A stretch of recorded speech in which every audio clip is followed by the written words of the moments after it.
Welcome to the Dirty Water News Fantasy Football Show with Nick Lesogor and Steve Picco.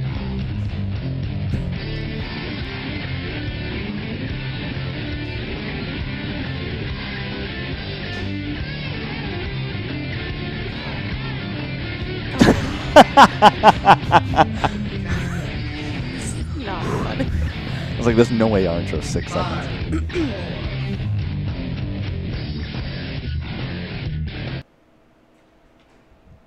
Hey there, everyone. Welcome to the Dirty Water News Fantasy Football Show. It is Friday, August 15th. We are live, if you can't tell, at the Greatest Bar in Boston. And feel free to come out and join us on the 4th floor and join the Fantasy Football Show for... Okay. Welcome to my co-host, Nick Lesogor. Hey! Yeah, it's great to have you join How are me. ya? Thank you so much. That was really fun. We'll come help you out. Good, thanks. You can follow at Nick Lesogor. He's very exciting. That's right. On Twitter and at Uncle Stav. Uncle Stav in the house. What's going on, How bud? is it going? Hey, Nick. Hey, Caitlin. How are you? Oh, wonderful. That was Thank you. awesome. That was Are a you lot of thinking fun. about, not to cut you off, are you thinking about changing the name to at Uncle Stash? You gonna- It could be a sound substitute. I was just thinking about that. I feel like that's a great Twitter name. My stash is out of control right It is now, and it's out phenomenal. of control. Absolutely phenomenal. Yeah, so episode 15, quarterback comparisons. Very excited. Yeah, absolutely. I think it was interesting to me. I got a text message from a friend of the show that I did last year. His name was Greg Berman, a comedian, and helped coach him through his draft yesterday. And the team he ended up with was pretty fascinating. It was after the 5th round that he called me, and just running back and forth. It was a live draft situation, so he had the 8th pick in a 10-team standard league, and I just want to get you guys' quick hits on this before we really get into things here on what you thought about his team. Jimmy Graham, DeMarco Murray, Antonio Brown, Reggie Bush, Andre Johnson, Wes Welker went wide receiver in those 2 rounds. I thought that was intriguing. Didn't tell him to do that, but it was after that things started getting interesting. Shane Vereen, Joik Bell, RG3. In the 10th round, he took the Patriots D, which everybody in his draft room I wonder whose laughed pick at him that for. was. What'd you say? That was your pick, 100%. Oh, for sure. No doubt about it. Ill-advised. He's like, are you sure? And I'm like, Revis and Browner, I'm sure.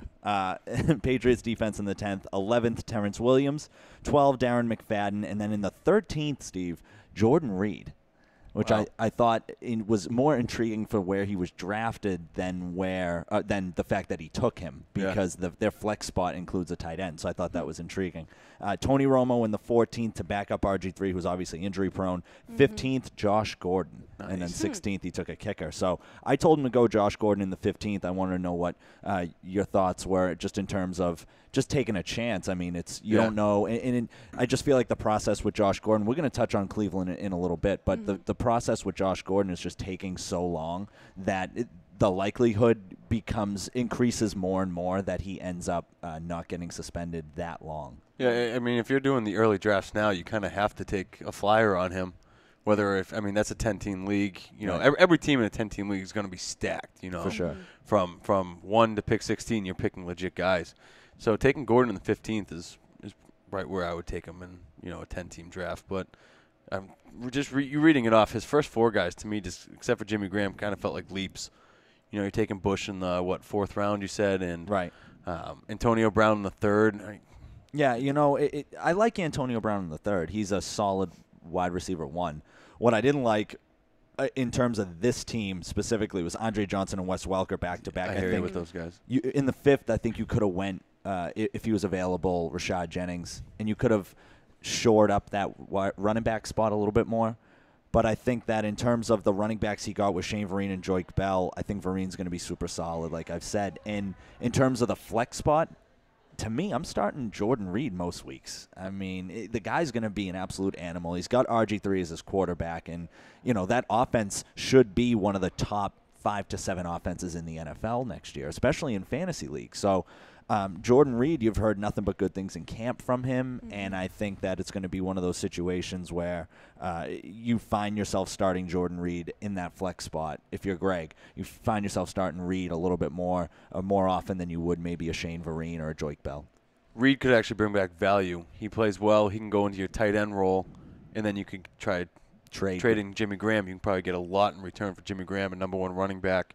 I like the Reggie Bush, Joique Bell combo he had there. I love Joique Bell this year. I think the idea that Jordan Reed could get Jimmy Graham-like numbers is a little bit of a leap, but something similar to He could be a serviceable tight end, a top 5 tight end maybe, right. And then you could trade Graham for, his kind of value at another position. I mean, you could trade Reed. You could trade Reed if he ends you'd probably up get having more a good back, I'm saying, for Jimmy Graham in a trade. But, I mean, considering the depth that he has at running back, I think that I'd be more willing to keep a stud like Jimmy Graham, and instead of getting a stud running back in return, I think that the depth he has at the running back position with Joique Bell going back-to-back with Vereen and Bell, I think that I'm happy with that if I'm Greg Berman. I just think that trading Jordan Reed, if he ends up doing what we all think he will and getting like maybe a second-tier running back in return, I think you're more balanced that way, as opposed to having that tight end spot just empty with Jordan Reed in there.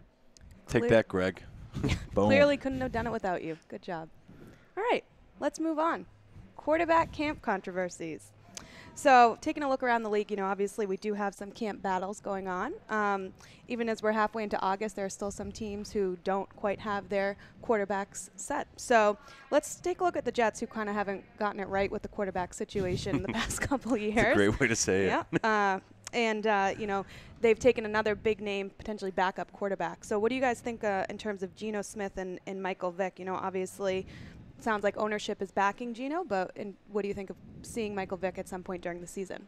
Well, I think just a quick hit on what you said, in terms of quarterback battles and halfway through or midway through August, pretty much we don't know who is going to be the starter on these teams. When we go through these listed teams, it's pretty par for the course, I think, in terms of it seems as though every year it's these teams for the past couple of years that have the quarterback controversy. So in terms of the Jets, I think that it's doubtful to me that we see Vic at any point this year. I just think that they're going to ride out Geno, at least for this year, to see what they have in the guy. In terms of Vic, I think you see him if Geno gets hurt. I'll say this, for fantasy, it makes more sense for Vic to be in there than Geno. For guys like Eric Decker and Jay Samaro, who's the tight end, hopefully going to be the starting tight end there in New York.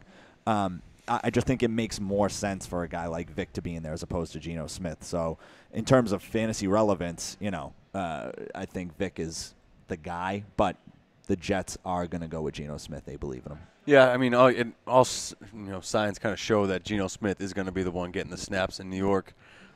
Rex Ryan, likes him so far, what he's done with camp.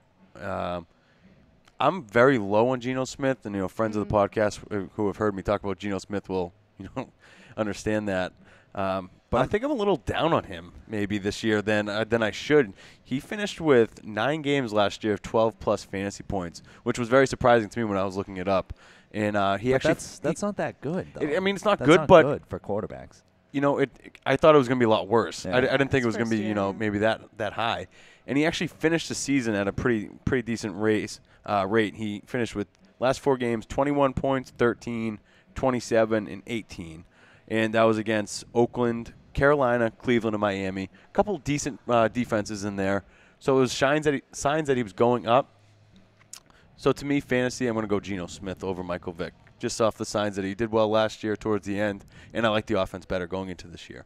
When you talk about these two guys, I think that Vic, if he were to get starts, obviously better for Decker, like I said, but I think that Vic is in 2 quarterback leagues, and I think we're going to go through that a lot here with these guys, because these guys that we're going to go through in these teams' offenses, I don't see them being fantasy relevant to anything more than maybe a 14-team league, if that. I mean, 16-team league, I think is probably where I'm starting the relevance in terms of these quarterbacks. But even then, like I said, it's a stretch. So in 2 quarterback leagues, I like Vic as a quarterback too if he gets the starts. But I'm not sold on Geno Smith yet, even in a 10-team 2-quarterback league. I think that there's other quarterbacks out there that you can get that in the second slot. You can, where everybody in those drafts are taking quarterbacks so quick because that spot has 2 positions instead of 1. I think that you can wait and maybe take a Ryan Fitzpatrick later on in the draft over Geno Smith and stock up on running backs and wide receivers. Well, let's talk a little bit more about more of an exciting matchup in Brian Hoyer and Johnny Football, your favorite. So Hoyer was impressing at the beginning, but now Manziel has definitely shown, a little bit more starting capability. So what do you guys think? I mean, certain players even on the team have said that they have some faith in Johnny Manziel. So thoughts on the likelihood of him starting or whether or not we'll see him at any point during the season? Yeah, I was very impressed. I actually watched all his the first round snaps he took in the game this weekend, and he did exactly what I thought he was going to do. What everybody said he couldn't do in the NFL, run the ball successfully and move the chains. He did that, and I had a feeling the entire time that he was going to translate into the NFL, and you finally saw it. Maybe it was against second-string players. That's fine. He still did it against NFL talent. And to me, I think he's going to win that starting quarterback job now. They brought in Rex Grossman, which is a sign to me that Hoyer's going to be maybe cut, traded, something. But I think Rex Grossman is going to be that backup in the Shanahan system, which he was in Washington. So I think Manziel is going to be the starting quarterback. And if he is, I love him as a backup quarterback in the 10th or 11th round, just to kind of keep on your bench, because to me, I think he has potential of, being a very good fantasy quarterback this year. Using your theory, I think Johnny Football is good. It has more value in a league where you're drafting a rookie and have the option to keep him for the next year.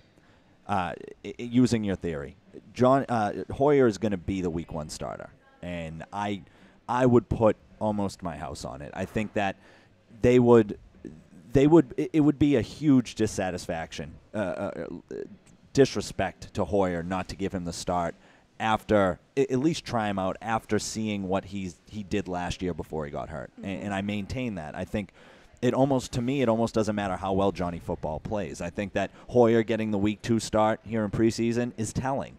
I think if Patine really believed in Johnny Football, I think that he would be getting the week 2 start. Now, Steve and I have said ad nauseum that you can't take a ton from the preseason, especially with a situation like this. I think that it's going to take – Hoyer is going to get the week 1 start, but he's going to be on a short leash. The idea that they would cut him and bringing in a guy like Rex Grossman, I think, is more of an insurance situation. A lot of teams like to carry 3 quarterbacks. There are teams like New England that only like carrying 2. What are they going to do this year? They're carrying 3. They're not going to drop. To be determined. They're not right, but in my opinion, they're not going to cut any one of those guys, those 2 backups. So it's a similar situation in Cleveland where with Hoyer, in terms of fantasy, I like him as a borderline. Just because, and maybe I'm just higher on Hoyer, but I think if Gordon's there, I like him as a QB1 in 2 quarterback leagues. I think that if Gordon's not there, he takes a substantial hit in terms of fantasy. I think that everything rides on Josh Gordon being there, and I think that the whole offense will suffer if he's not. Maybe that's what I should have went into with Gordon there. I like whoever is starting, whether that be Hoyer, whether that be Manziel. I really like Manziel if Gordon's there. Yeah. But I like Hoyer, too, because I think Hoyer is actually a great quarterback. We saw him in New England all those years backing up Brady. If Gordon's not there, I don't want Hoyer. But I would be intrigued to take Manziel and having him on my bench. I think that in terms of Hoyer, the idea, like I said, they're not going to cut him and keep Grossman, a guy that they just brought in who doesn't even know the system yet. He was with Kyle Shanahan in Washington the past couple of years, and now he's the offensive coordinator over there. I don't know, just a couple light bulbs went off when I saw the signing. Yeah. Well, moving into another New England backup, Matt Cassel. So they're all over the place. Seems it.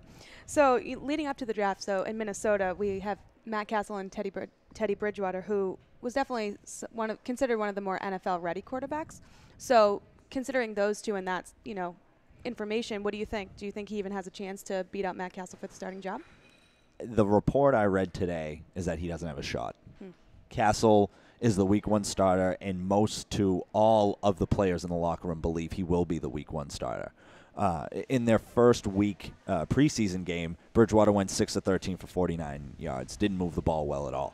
In terms of Cassel, there's a guy that, he's coming off an 1,800-yard, 11 touchdown, 9 interception in 9-game season with the Vikings last year when they tried to ride the Ponder train again. I ponder that decision still. Yeah. Cassel can be Cassel, yeah. That was the first time she's heard it, so it definitely worked for her. You're just recycling that joke. Cassel can be a starter in 2 quarterback leagues to me. So I like him as a QB too. But I think only if Cordero Patterson can have a year. I think that he's going to be, like Jamey Eisenberg said on the show of CBS Sports, I think that he's going to be the main target. Just in the fact that they don't have anybody else except for AP. But in terms of wide receivers, I mean, you're going to give a ball to is 55-year-old Greg Jennings going to be your number 1 wide receiver? No, I don't think so. So I just think that I think Patterson needs to have a year for Cassel to be fantasy relevant. I think that's what it comes down to. I actually like the Minnesota Vikings offense. Is that it? Just sounds gross saying it. Just like I like their offense. Well, they have good. They have guys with pretty high upside. Obviously you have Adrian Peterson there. They bring in Norv Turner this year, who I think could be a big difference maker in that offense, not only for Cassel or Bridgewater, but for the tight end Kyle Rudolph, who's kind of been on that verge of a starter. If your tight end gets hurt, I'm going to pick up Kyle Rudolph for a couple weeks. I think I like Rudolph as a top 10 tight end this year, and then Norv Turner, Antonio Gates, Jordan Cameron. Look what happened when Norv Turner was there with those guys. I'm that bold prediction from Steve, but I like Greg Jennings, and I do like Cordero Patterson. And I saw on a tweet, if you take Greg Jennings' stats with Cassel last year and put him in a 16-game schedule, he would have been over 1,000 yards with 8 touchdowns, which I had no idea. I didn't see it until tonight, so I'm kind of, maybe I do like Matt Cassel in Minnesota. I like Bridgewater. Obviously, I just think he's a more talented quarterback than Matt Cassel. I think he stretches the offense a little bit better than Cassel. But Cassel will keep you in games and will win games. I think in terms of a guy like Cassel, fantasy relevance, you talked about that stat stretching it out over 16 games. That's a tough stat. I try not to use that a ton, but I understand the theory behind it. I just don't think Greg Jennings is 1,000-yard, 8-touchdown. I don't either. So that's a little bit of an anomaly to me. I think that's a little different. Do you think that's on him or more on Cassel in his gameplay? I think it's a little of both. I think that Cassel is a guy that, like you said, he's going to keep you in games, and I think that where the division they play in with the Packers, with the Lions, they're going to be in a lot of shootouts. Those are teams with not great defenses, but great offenses, and I think that they're going to have to keep up, and that's going to require Cassel to throw the ball a lot. You touched on a guy like Kyle Rudolph, who I was going to get to, took the words right out of my mouth. Could be a top 10 guy, has that potential, but at the same time, I just think the hype train on him's a little too crazy. I just think that without a steady guy to pass him the ball, because if you think about it, think about the quarterbacks and tight ends, the really good tight ends in the league, and think about the quarterbacks that are throwing them the ball. The only other team I can think of where you look at a quarterback tight end situation and you say, without fail, that this tight end you think is going to be a good tight end is wherever Gary Kubiak goes, because he would, Schaub, he would put it into his head to throw to the tight end. He'd play action tight end. It was. So that's why we're so high on Dennis Pitta this year.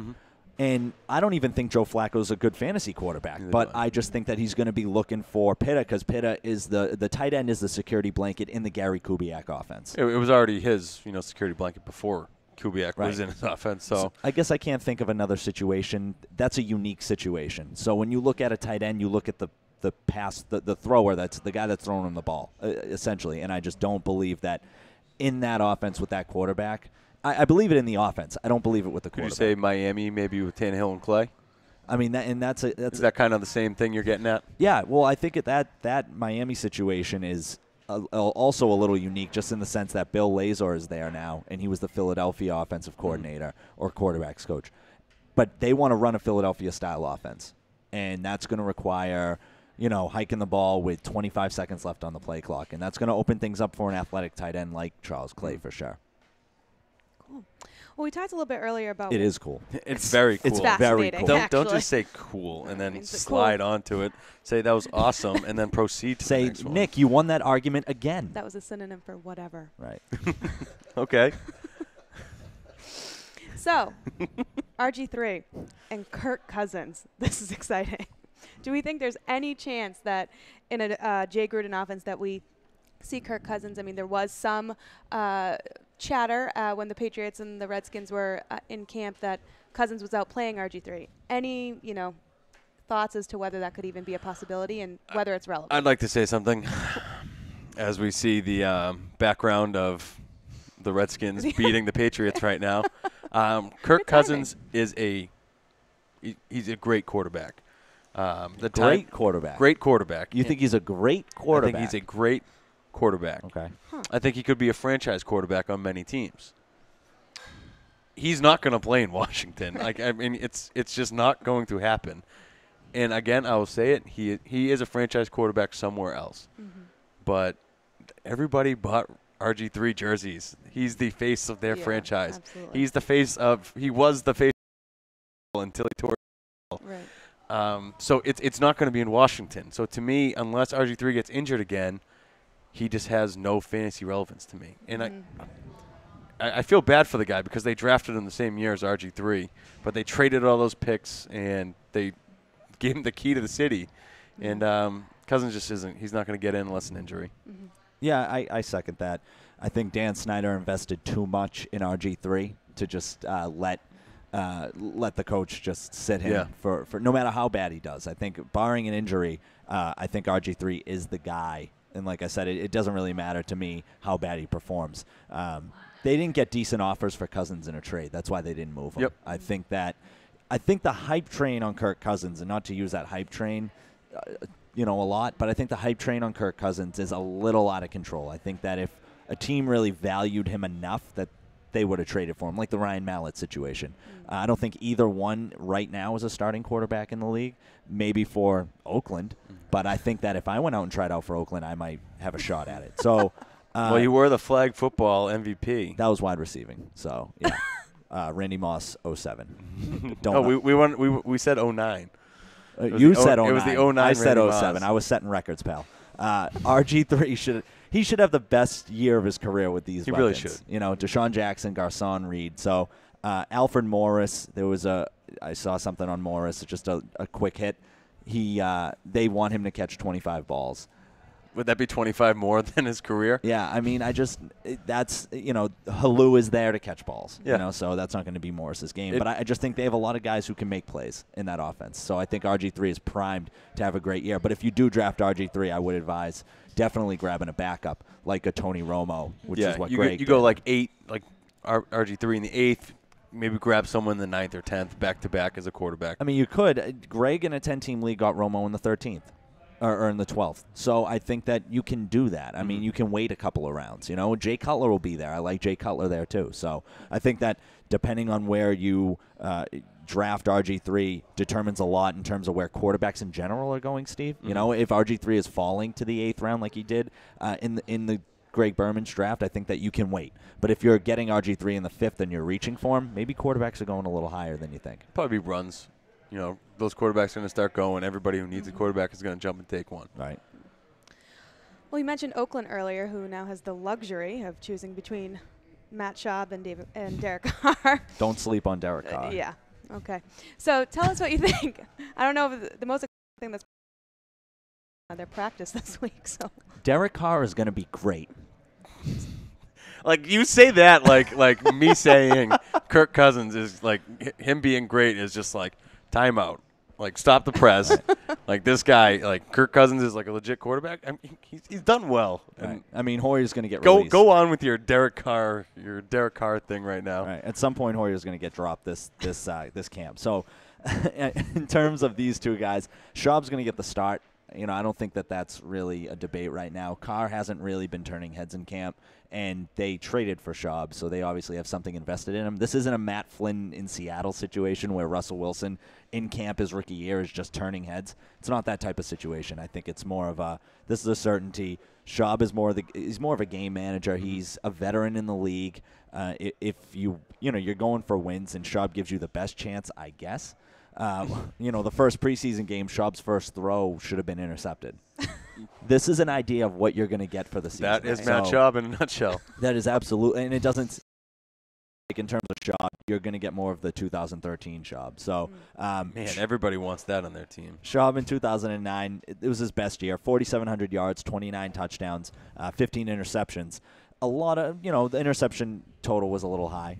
That was in 16 games. 2012, 4,000 yards, 22 touchdowns, and 12 picks in 16 games. So 2014 Schaub to me is going to be more 2012 Schaub than 09 Schaub. He's going to throw, he's going to more interceptions, but as many or slightly less yards. They're going to be playing catch up a lot, so I could see more than 4,000 yards. But I just think just because they're in games, they could be handing the ball off to either MJD or DMC, which bold prediction, will both go down with an injury at some point. I think we're going to see Latavius Murray. You are living life on the edge. Yes. I'm in regards to this, I'll be quick. I am not looking at either of these quarterbacks At any point. If your quarterback goes down, if your backup quarterback goes down, and if every other quarterback on the free agent You'd probably list, get Kirk Cousins, wouldn't you? I would take the risk of Kirk Cousins going in, RG3 getting injured during that week than one of these quarterbacks, I would say. If that's the case, he's losing a lot of leagues because you need to start. I'll sacrifice that week. You need to start. And the reason why he feels that way is because that was my headline. That was my headline. I don't think Schaub is a serviceable quarterback in the NFL anymore, and I don't think Derek Carr is a serviceable quarterback as of now. If Schaub gives you over 4,000 yards, down on the touchdowns, or up on the touchdowns. If Schaub gives us 4,000 yards, I will be the cover model for Dirty Water News or Dirty Water TV that month. I don't know if they'd have it, but I think if I had any confidence in Schaub whatsoever, I would throw a tab bet on it, but I don't. So. Do you think you're being a little rough on him after just one really, really bad year last year? No, There's a fall off with every quarterback at some point in their career. Some of them come faster than others. You see the rate at which Tom Brady's been with the weapons he had. Right. Schaub has arguably had better weapons in Houston. His weapons have gotten better every year, and his production has gone down. Okay. All right. Well, good insight, guys. Was that cool? That was, it was Was it rad? It was radical. Radical, that's right. That's what we do on this show. We do radical. All right. Well, now that we have your insight on quarterbacks, let's go a little bit even further around the league, and we've got some fan questions, which is very exciting. Good for you. So it's like, hey, Nick, you got some fan questions. Good for you, man. Hey, good job. Good for you. Good job. Nice work. Popular. All right. Which means we have fans, I guess. I mean, that's a good thing to say. That is exciting Good news. for you. I mean, listener questions, but okay. We got two. Viewer questions. We got two fans. That is exciting. I know. Well, actually, you have 5 because we have 5 questions. The first question. You have 5 coworkers, I should say. Okay, I have 5 friends. You have none. It's fine. So Lacey in Somerville asks, I'm 9th in the draft in my 12-team standard league. Do you recommend going for a running back or a quarterback at that point? If you have to pick between the two of them, it's got to be running back. I think quarterback. In our 12-team league, did you say 12-team league this was, or 10? I did. I said 12. 12-team league, we were able to wait. It was PPR, but we were able to wait on Aaron Rodgers till the 3rd. So, I mean, if it seems as though Lacey, is it? Lacey. It seems as though she's sold on the idea of taking a quarterback. So if you are, then do it. But I think that wide receiver is really where you're going to want to go. I think Demaryius Thomas is going to be there, A.J. Green, Des Bryant. Other than Calvin Johnson, I think that those 3 guys are going to be there. And those 3 guys are better than any running back or, in my opinion, or quarterback that you could draft there. And that includes Peyton Manning. And I just think that quarterback's so deep as wide receiver is, but quarterback, you need 2 of them. Right. So, and in a lot of cases, 3 with the flex. So I'd go wide receiver. I wouldn't even go either one of the quarterback or running back. So, Lacey, this is what you're going to want to do. Why don't you take a seat with me right here? Look into her eyes. Lacey, the big mistake is, setting your draft pick like I'm either going running back or quarterback here. To me, that is a huge no-no. Like I am not setting any precedent with my pick, and I'm right around her thing in a lot of my leagues. First round, I'm make a list of your top 9 guys. She's the 9th pick. Make a list of your top 9 guys as they get drafted. Clear them off the board, and then whoever's left there, your decision's made for you. It's nice and easy. Just don't. I just don't like setting any boundaries in the first round. If I'm going running back or I'm going quarterback, I'm making a list of my top 9 guys and just taking whoever's there. It's unlikely to me that a quarterback goes in between the 9th overall pick and then her. I think she gets the 2nd round, it's unlikely to me in between those two picks a quarterback goes. So grab a wide receiver, because if you go Demarius, A.J. Green, Dez, one of those guys, if you go quarterback, those three guys will be off the board by the time it comes back around to you. Go wide receiver in the first, and then go quarterback in the second. But just know, Lacey, that you're going to be very thin at running back. Yep. All right, so we actually have a question from one of our Twitter followers in Greenville, North Carolina. This is JT asking, hypothetically, if Josh Gordon does get suspended for 8 games, when do you draft him? We touched on it earlier, and your friend Greg took him in the 15th in a 10-team league. That's I might even take him a little bit higher in a 10-team league, because your bench is going to be so stacked that your last player on your bench, which would be Josh Gordon, doesn't really have to play that much, because you're going to have so many other good bench players in such a short league. Yeah. In a 12-team, I wrote down 11 in the 11th round, just because I would feel confident in my team that I can keep Josh Gordon until the playoffs, and I would just love to throw Gordon out there in the playoffs, just saying, hey, I drafted him. That's my good job by me. Yeah. Maybe a little later, 14, 16, you don't have the depth to draft him. Right. He might even be undraftable in 14 or 16s to me. If he gets suspended 8 games, he doesn't last until the 11th. So there's going to be somebody in every draft. That's a huge Josh Gordon guy. And it all depends if you're going to be the guy to go and get him or not. Right. And that comes down to you and your moxie towards Josh Gordon and when you're going to take him, I guess you could say. 7th and 8th round, I like it. If for 8-game suspension, you're still getting 8 games out of him. And I think those 8 games are going to be better than anybody else. 8 games if you're going to the championship, though. Right. Yeah, I mean, in theory. So let's say 8 games, you know what I mean? I think that you get 8 games out of him, or if you get 6 or 7, it's going to be better than what anybody you draft in the 8th round does all season long. I have that's why I have no problem taking Josh Gordon in this year. Good. All right, Scott from Burlington asked, who are your top 3 sleeper picks? Go. Bishop Sankey. I like Bishop Sankey. I guess you could go Cordero Patterson. He's going to be a good sleeper. And based on that draft that we just talked about, Jordan Reed. I mean, yeah, Jordan Reed in the 13 is just that is great value. If Jordan Reed's falling that low, I'm taking him every time. But my 3 sleepers, real quick. I mean, you're throwing out guys who are like that you like. You're high in like those mid rounds, like the 5th round or so. I got little guys that are going a little bit later. Joique Bell's going around the 8th round. I really like him as a 6th or 7th. I think he's a huge focal point in that Detroit offense. Terrence Williams, wide receiver out of Dallas, he's going around the 10th round. I would go even higher, 7th or 8th. I just love, was it Linehan? Scott Linehan. Scott Linehan coming from Detroit. I love that system for Dez, Romo, and Terrence Williams. I think he's going to benefit the most. And Harry Douglas, who we grabbed late in our draft in the Instagram League. I love him in the 14th, 15th, or 16th. Eric Ebron as well. I'm really high on Ebron. Okay, we probably have time for one more quick question, which is from Damien in Watertown. What defenses are most likely to provide high scoring? This is actually a really good question.